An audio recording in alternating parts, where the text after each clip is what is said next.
साथियों, अभी कुछ दिन पहले ईडब्ल्यूएस पर सुप्रीम कोर्ट का फैसला आया और सुप्रीम कोर्ट ने अपने फैसले में जो रिजर्वेशन की 50% की क्राइटेरिया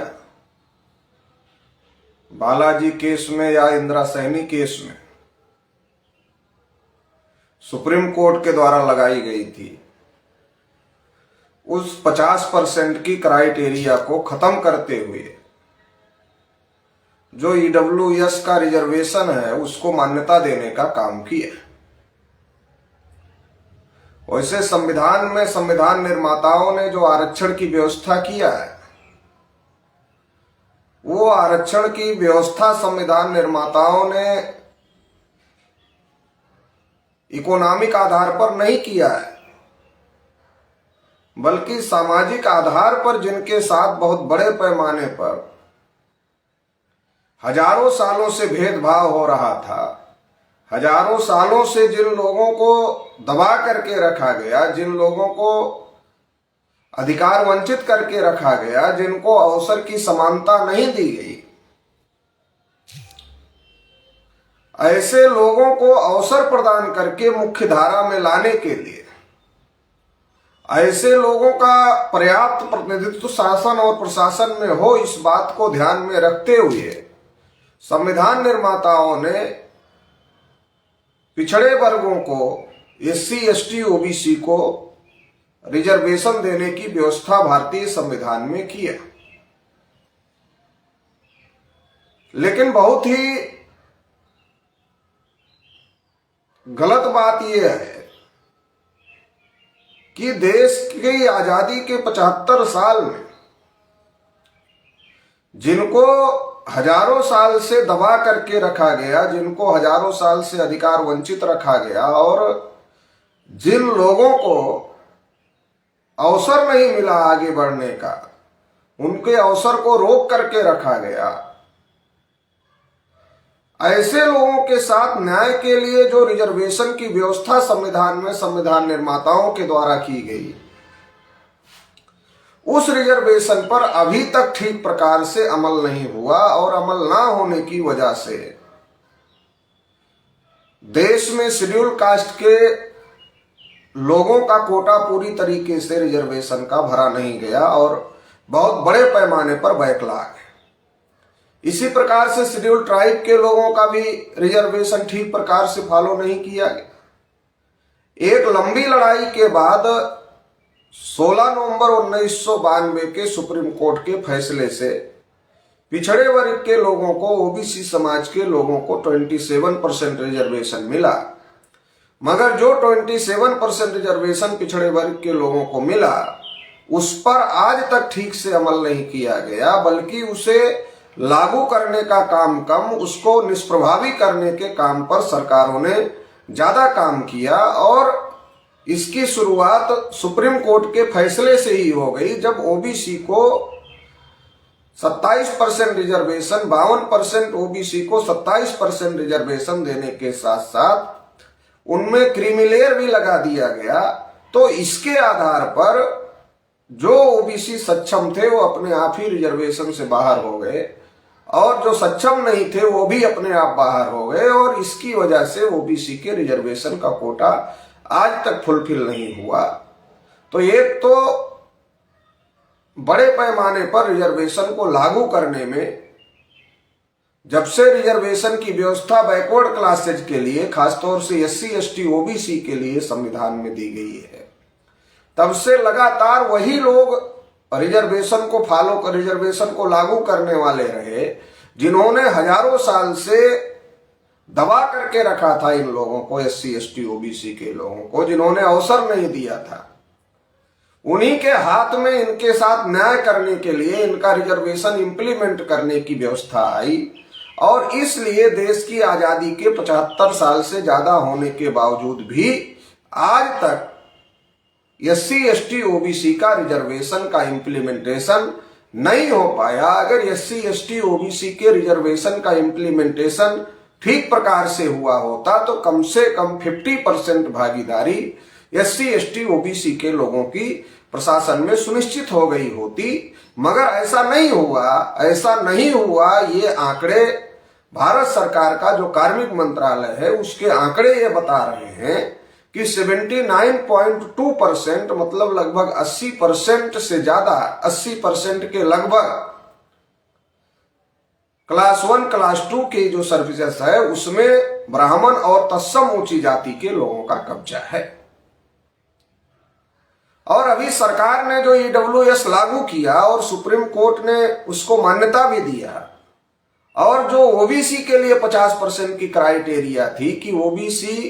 को संख्या के अनुपात में रिजर्वेशन क्यों नहीं मिल सकता, क्योंकि सुप्रीम कोर्ट ने कहा कि 50% से ज्यादा रिजर्वेशन नहीं दिया जा सकता है, और इसके आधार पर OBC को 27% आरक्षण मिला। मंडल कमीशन को इसी आधार पर 52% मंडल कमीशन ने OBC की संख्या निकाली। 1931 की जनगणना को आधार बना करके मंडल कमीशन ने जो OBC की संख्या थी उसको 52% निकाला कि देश में जो OBC है वो 52% है। मगर जो बालाजी केस में जो 50% की क्राइटेरिया कोर्ट के द्वारा तय की गई थी, उस क्राइटेरिया को ध्यान में रखते हुए मंडल कमीशन को केवल 27% रिजर्वेशन की सिफारिश पिछड़े वर्ग के लोगों के लिए करना पड़ा, और इसके आधार पर अभी तक OBC को केवल 27% रिजर्वेशन मिल रहा था। लेकिन सरकार के द्वारा इकोनॉमिक वीकर सेक्शन के नाम पर जिनका 79.2% रिप्रेजेंटेशन है उनको 10% और ज्यादा दे दिया गया। संविधान में जो आरक्षण की व्यवस्था संविधान निर्माताओं ने दिया, वो जिनका पर्याप्त प्रतिनिधित्व नहीं है उनके प्रतिनिधित्व को सुनिश्चित करने के लिए रिजर्वेशन की व्यवस्था दिया। लेकिन जिनका पर्याप्त प्रतिनिधित्व पहले से है और पर्याप्त से ज्यादा है, ओवर रिप्रेजेंटेशन जिनका है, 79.2% लगभग 80% का मतलब ओवर रिप्रेजेंटेशन जिनका है, ओवर वालों को और ओवर देने का काम सरकार के द्वारा किया गया, और सुप्रीम कोर्ट ने उसको मान्यता दिया। और संविधान निर्माताओं ने इकोनॉमिक आधार पर रिजर्वेशन की व्यवस्था नहीं किया, इसके बावजूद भी इकोनॉमिक लेवल पर रिजर्वेशन गवर्नमेंट के द्वारा दिया गया। और जो 8 लाख की क्राइटेरिया इकोनॉमिक वीकर सेक्शन के नाम पर तय की गई, वो 8 लाख की क्राइटेरिया कब देखी जाएगी? जब फॉर्म अप्लाई किया जाएगा तो उससे 1 साल पहले जो प्रीवियस ईयर है, उस प्रीवियस ईयर में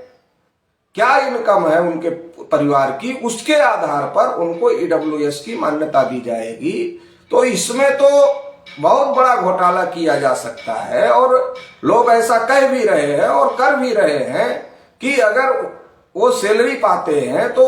कुछ दिन की छुट्टी ले लेते हैं प्रीवियस ईयर में, जिससे उनका जो सैलरी इनकम है वो 8 लाख से नीचे आ जाए, और 8 लाख से नीचे आने की वजह से फिर वो इकोनॉमिक वीकर सेक्शन के नाम पर रिजर्वेशन के पात्र हो जाते हैं। तो एक तो ये व्यवस्था जो है, क्योंकि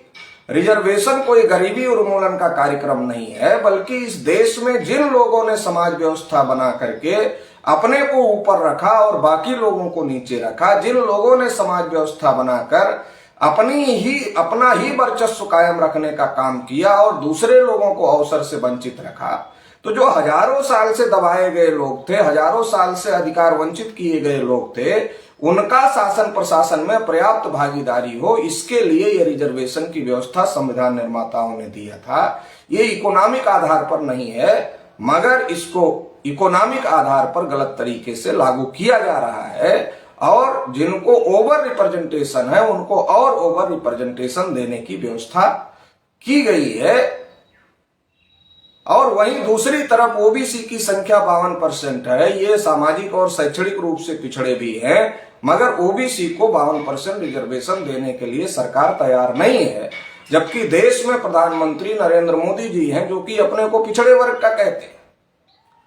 और अब तो सुप्रीम कोर्ट ने भी 50% की क्राइटेरिया को लागने की बात कह दी है, और लाभ लिया है, और अब 50% की क्राइटेरिया का कोई मीनिंग नहीं रहा जब उसके ऊपर जाकर के ईडब्ल्यूएस के रिजर्वेशन को सुप्रीम कोर्ट के द्वारा मान्यता दे दी गई है। तो जब ईडब्ल्यूएस आरक्षण के लिए, जब सवर्ण कोटे के लिए, जब उच्च जातियों ब्राह्मण और तत्सम उच्च जातियों के लिए जब 50% की लिमिट नहीं है, तो 52% ओबीसी के लिए 50% की लिमिट क्यों रखी गई है, ये एक बहुत बड़ा सवाल है। और इसके लिए अब लड़ाई लड़ने की जरूरत है, क्योंकि अब 50% की लिमिट खत्म हो गई है, तो 52% ओबीसी को भी 52% रिजर्वेशन मिलना चाहिए। 52% ओबीसी अगर सरकार मानती है कि ओबीसी 52% है, तो 52% रिजर्वेशन सरकार लागू कर दे। और खुद नरेंद्र मोदी जी अपने को पिछड़े वर्ग का कहते हैं, देश के प्रधानमंत्री है, तो उनको लागू कर देना चाहिए। और अगर सरकार ये नहीं मानती है कि 52% ओबीसी की जनसंख्या है, तो फिर सरकार को आंकड़े निकालने के लिए कि ओबीसी की संख्या कितनी है, इसके लिए तत्काल प्रभाव से जाति आधारित जनगणना और ओबीसी की जाति आधारित जनगणना करनी चाहिए, जिससे ये पता लग सके कि देश में ओबीसी की संख्या कितनी है, उनकी क्या स्थिति है, और इसके आधार पर ओबीसी की संख्या के आधार पर ओबीसी को रिजर्वेशन लागू किया जाए संख्या के आधार पर सभी क्षेत्रों में। तो ये लड़ाई अब लड़नी पड़ेगी, और राष्ट्रीय पिछड़ा वर्ग मोर्चा इस लड़ाई को लड़ने का काम करेगा। और इसके लिए या तो सरकार अगर मानती है कि ओबीसी की संख्या 52% है, जैसा मंडल कमीशन ने 1931 की जनगणना को आधार बना करके कहा, अगर सरकार ये मानने के लिए राजी है, मानने के लिए तैयार है कि ओबीसी की आबादी 52% है, तो ओबीसी को 52% आरक्षण तत्काल प्रभाव से सरकार लागू करे, क्योंकि अब 50% की लिमिट टूट गई है। और यदि सरकार ये नहीं मानती, सरकार को संशय है, सरकार को शंका है कि ओबीसी की संख्या 52% है कि नहीं है, तो सरकार जाति आधारित जनगणना तत्काल प्रभाव से शुरू करे और ओबीसी के आंकड़े निकालकर ओबीसी को संख्या के अनुपात में तत्काल प्रभाव से रिजर्वेशन देने का काम करे। इस मांग को लेकर के 29 नवंबर को राष्ट्रीय पिछड़ा वर्ग मोर्चा के माध्यम से भारत बंद का आह्वान किया जाता है। इसके साथ ही साथ तमाम और मुद्दे भी हम लोग अपने भारत बंद में शामिल करें, जिसमें एक बड़ा मुद्दा है ईवीएम से चुनाव में हो रही गड़बड़ियों का। क्योंकि 8 अक्टूबर 2013 को सुप्रीम कोर्ट ने अपने निर्णय में कहा कि केवल ईवीएम से फ्री फेयर और ट्रांसपेरेंट चुनाव नहीं कराए जा सकते। इसलिए अगर देश में फ्री फेयर और ट्रांसपेरेंट चुनाव कराने हैं, तो फ्री फेयर और ट्रांसपेरेंट चुनाव कराने के लिए पेपर ट्रेल मशीन लगाई जाए, और in case of dispute paper trail machine के जो कागजी मतपत्र हैं उनकी रिकाउंटिंग किया जाए। लेकिन अभी रिकाउंटिंग नहीं हो रही है, बल्कि कुछ बूथों का मिलान हो रहा है, जिसके आधार पर पूरी तरीके से पारदर्शिता है, इस बात को कहा नहीं जा सकता है। और इसकी वजह से घोटाले की या गड़बड़ी की संभावनाएं हो सकती है। तो इसलिए ये भी हम लोग मांग कर रहे हैं, या तो पेपर ट्रेल से जो कागजी मतपत्र निकल रहे हैं उनका 100% डिस्प्यूट की स्थिति में मिलान किया जाए, या फिर बैलेट पेपर से चुनाव कराए जाए। तो इस मुद्दे को भी हम लोग भारत बंद में शामिल कर रहे हैं। इसके अलावा अभी बड़े पैमाने पर निजीकरण हो रहा है। नरेंद्र मोदी जी ने कहा था देश नहीं बिकने दूंगा, लेकिन अभी नरेंद्र मोदी जी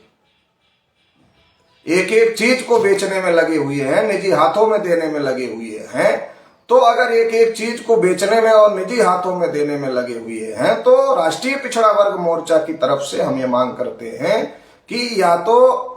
एक तो निजीकरण पर रोक लगाई जाए, तत्काल प्रभाव से निजीकरण को रोका जाए, बंद किया जाए। और दूसरा, चूंकि निजी क्षेत्र भी सरकारी मदद से चलते हैं, वो भी स्टेट का हिस्सा है, तो जो निजी क्षेत्र हैं, निजी क्षेत्र जो सरकारी मदद से चल रहे हैं, तो उन निजी क्षेत्रों में भी रिजर्वेशन लागू किया जाए। इसके लिए भी हम लोग भारत बंद कर रहे हैं, भारत बंद में इस मुद्दे को भी शामिल कर रहे हैं। इसके अलावा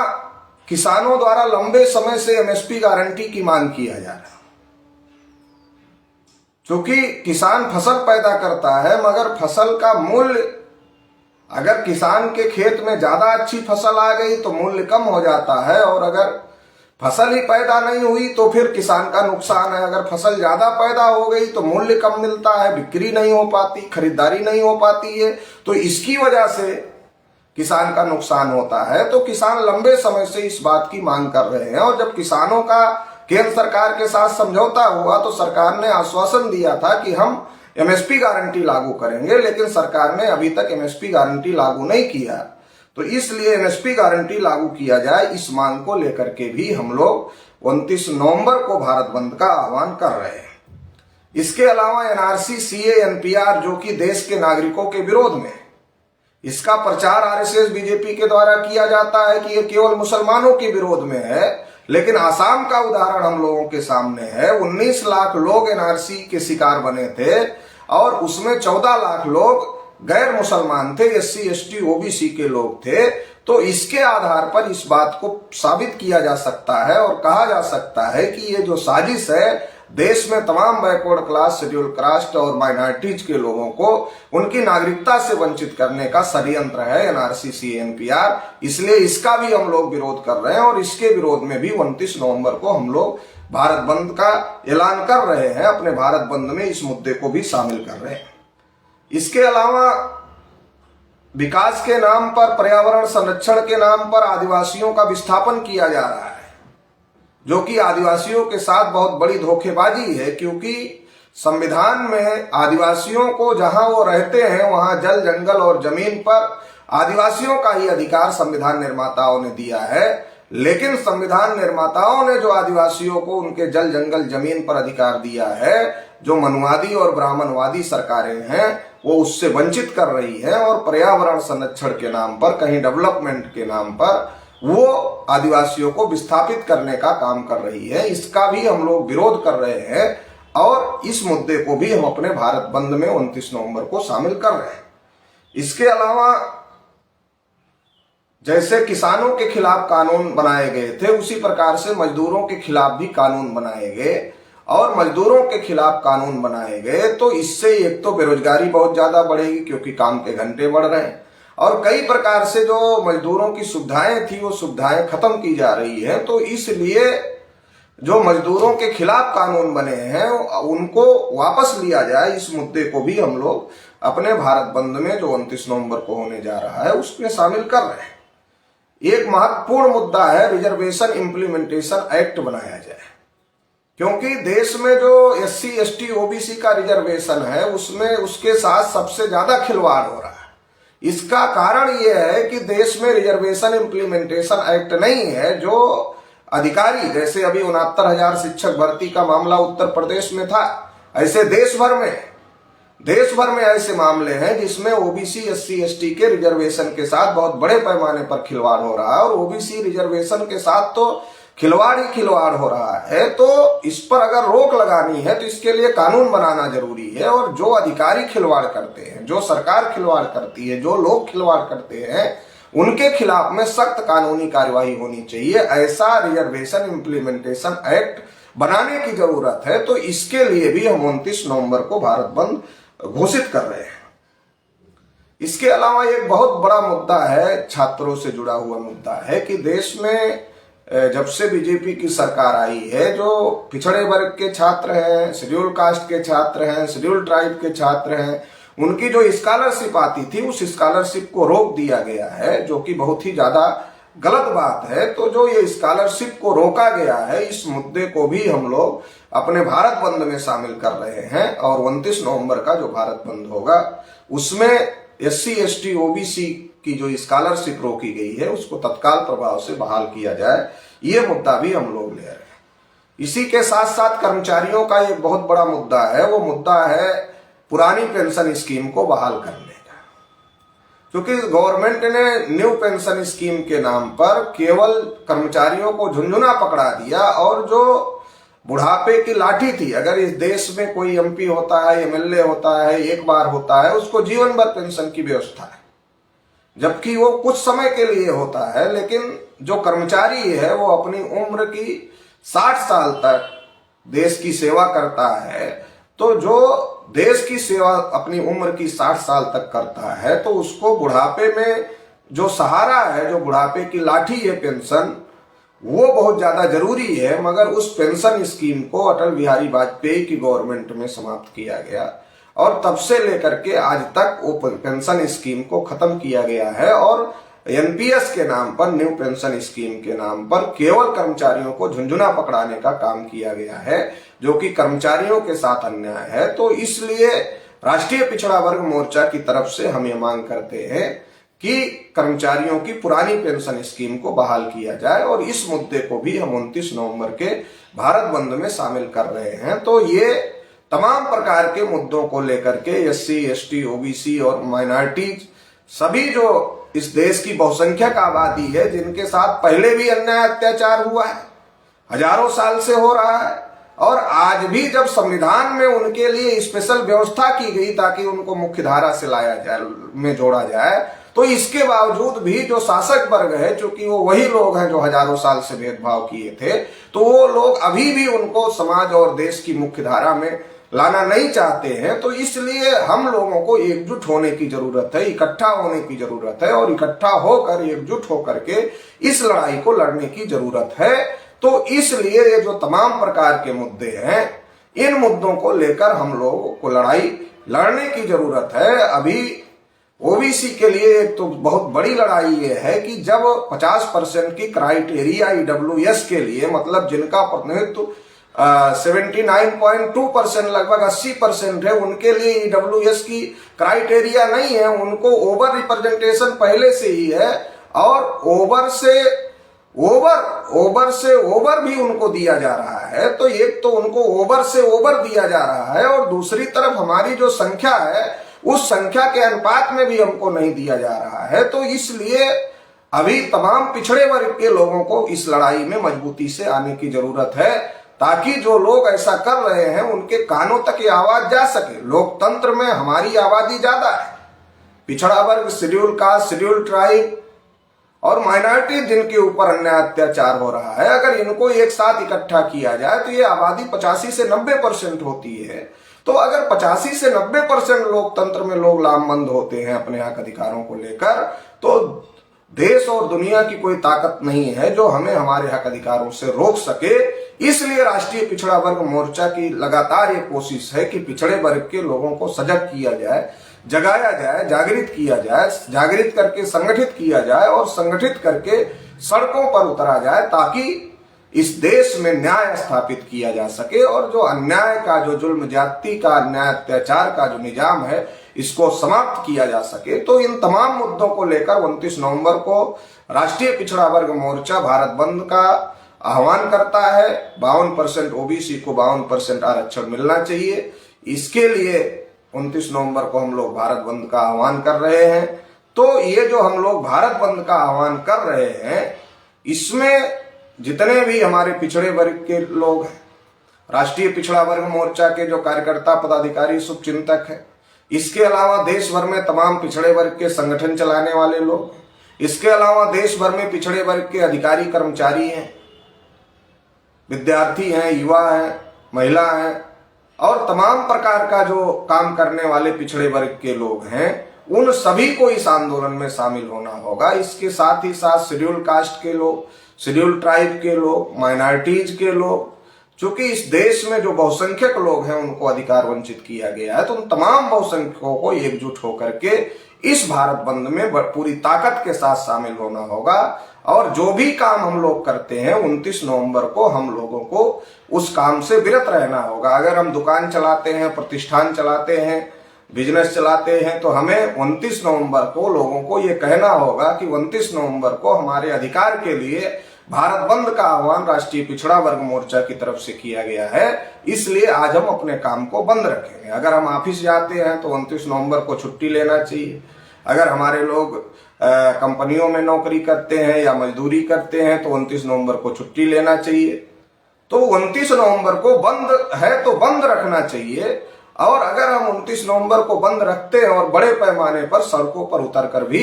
आंदोलन और प्रदर्शन शांतिपूर्ण और संविधान के दायरे में रहकर करना चाहिए। अगर हम बहुत सारे लोग, तमाम संगठन के लोग और सभी लोगों को मिलजुल करके इस लड़ाई में शामिल होना चाहिए और इतना बड़ा भारत बंद 29 नवंबर का होना चाहिए ताकि जो देश में सरकार चलाने वाले लोग हैं उनको ये पता चल जाए कि अब इनके हक अधिकारों को रोककर नहीं रखा जा सकता है, अब इनको इनके हक अधिकार देना पड़ेगा। वहां तक ये आवाज पहुंचाने के लिए पूरी ताकत के साथ आप सभी लोगों को भारत बंद में शामिल होना होगा और भारत बंद को कामयाब करना होगा, भारत बंद को सफल करना होगा। इसके लिए राष्ट्रीय पिछड़ा वर्ग मोर्चा आप सभी लोगों से आह्वान कर रहा है। बड़े पैमाने पर भारत बंद की पब्लिसिटी आप सभी लोगों को करनी होगी, स्टिकर के माध्यम से, पोस्टर के माध्यम से, होर्डिंग्स के माध्यम से, अखबारों में खबर लगा करके और तमाम सोशल मीडिया के माध्यम से। जिस प्रकार से आप लोग पब्लिसिटी कर सकते हैं, बहुत बड़े पैमाने पर पब्लिसिटी होगी तो बहुत बड़े पैमाने पर लोगों तक मैसेज जाएगा और बहुत बड़े पैमाने पर मैसेज जाएगा तो बहुत बड़े पैमाने पर यह भारत बंद कामयाब हो जाएगा। चूंकि इस भारत बंद को कोई मनवादी मीडिया, मनवादी चैनल नहीं कवर करते हैं, तो हमारी लड़ाई है तो हमें ही लड़ना होगा। तो इसलिए पब्लिसिटी भी हमें करनी होगी, भारत बंद की तैयारी भी हमें करनी होगी और भारत बंद को कामयाब भी हमको ही करना होगा। तो आप सभी तमाम लोग भारत बंद की तैयारी को पूरी ताकत के साथ करेंगे, ऐसी मुझे आशा और अपेक्षा है। बहुत बहुत आभार, धन्यवाद।